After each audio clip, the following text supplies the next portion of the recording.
என்னுடைய மகன் மிதன் அனைத்து இந்திய அண்ணா திராவிட முன்னேற்ற கழகத்தில் அடிப்படை உறுப்பினராக மட்டும்தான் இருக்கின்றார்.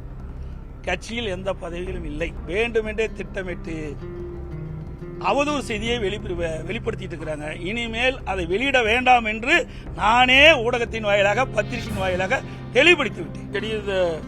பத்திரிகையிலே ஊடகத்திலையும் சொல்லிட்டு இருக்கிறீங்க.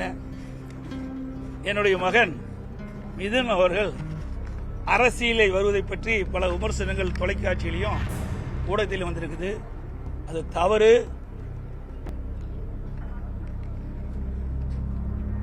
என்பதை திட்டவட்டமாக தெரிவித்துக் கொள்கின்றேன்.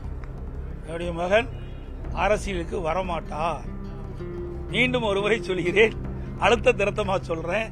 பத்திரிகையால் ஊடகம் அவதூறு செய்தி தயவு செய்து பரப்ப வேண்டாம்.